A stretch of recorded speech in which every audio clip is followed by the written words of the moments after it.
So what we're going to begin with is the Alexander's life. So in your outline, you should be writing in the oval section.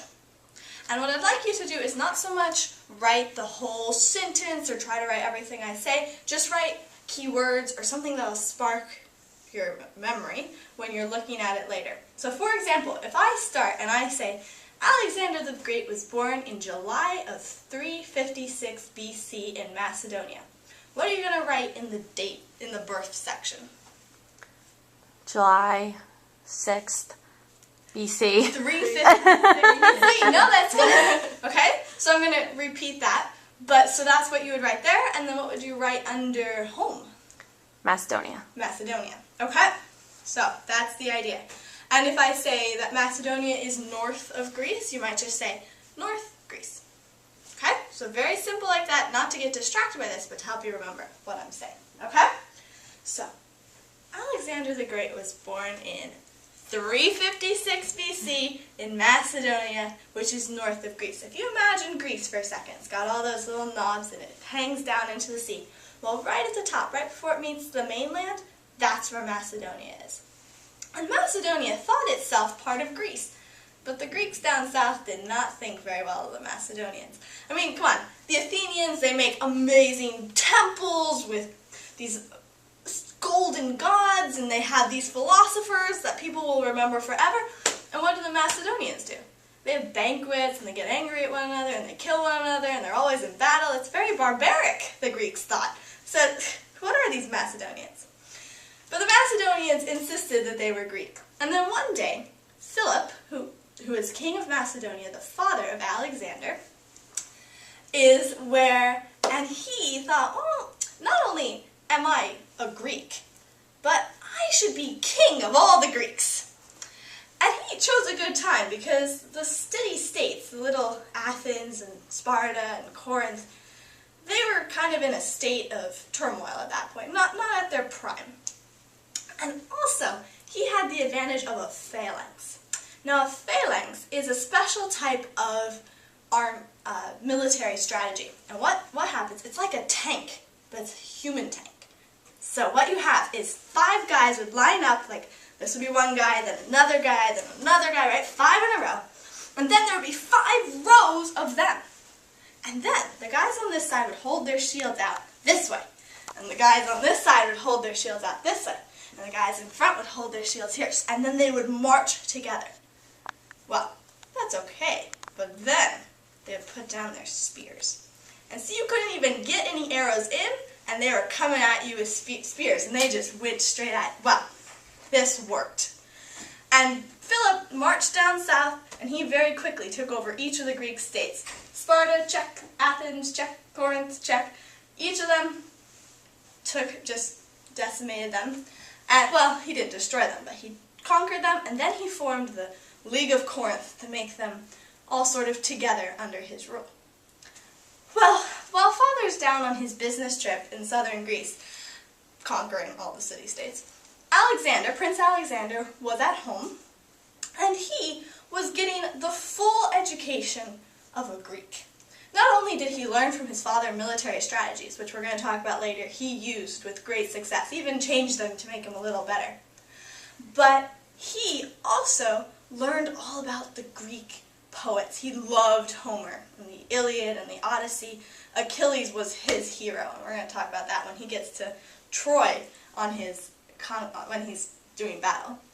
But then, he also, for a short time as a teenager, had Aristotle as his teacher. Now, who's Aristotle? Who was Aristotle's teacher? Any of you know? Was it Socrates? Close. Plato was Aristotle's teacher, and Socrates was Plato's teacher. Right, so it goes Socrates, Plato, Aristotle, Alexander the Great. Quite the lineup. Alright, well, so Alexander is back home becoming Greek, and his mother was someone from South Greece as well. Finally, Philip had conquered all the city-states by 338 BC. 338 BC, important date to remember. And he marches back home. And when he gets back home, he has a banquet. This is a couple of years later. So he has a banquet. And at the banquet, as Macedonians are apt to do, they got in a huge argument and started saying things that made other people upset, and Alexander got upset, and they were all really upset at one another. But one of them was so upset that after the banquet, he went and killed his king.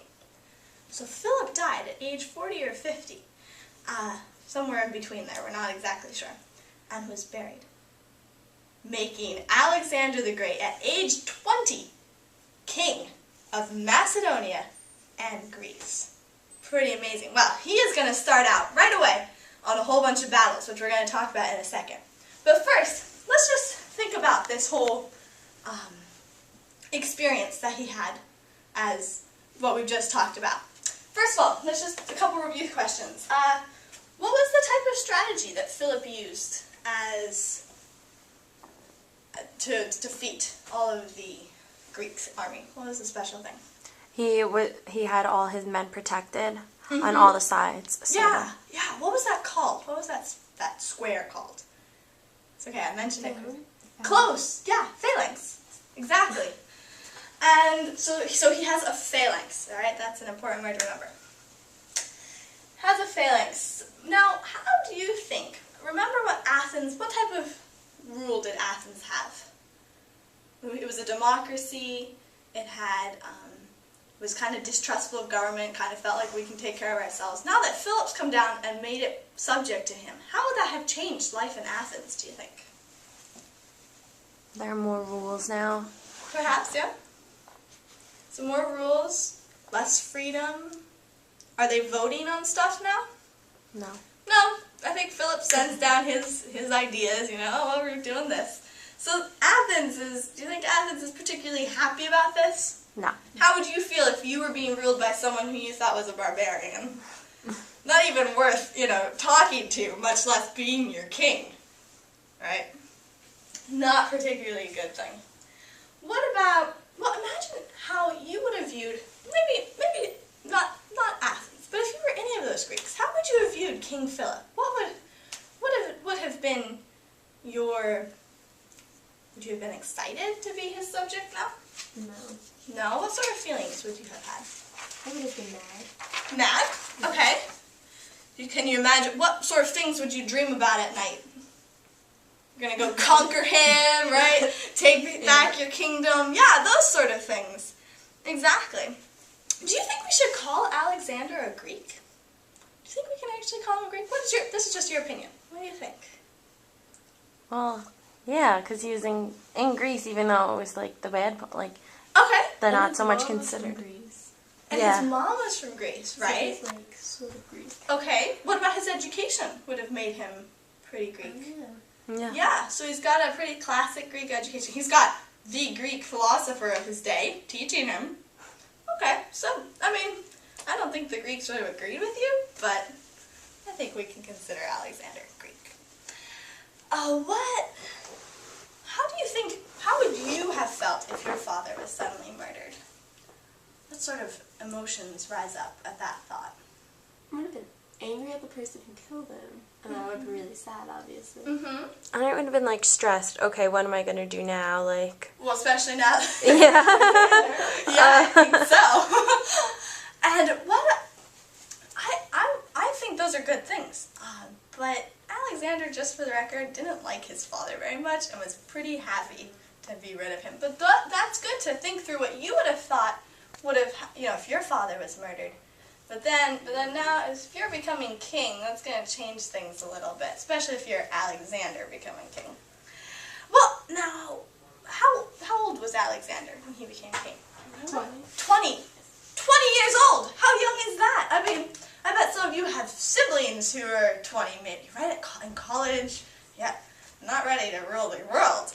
Well, Alexander was 20, okay.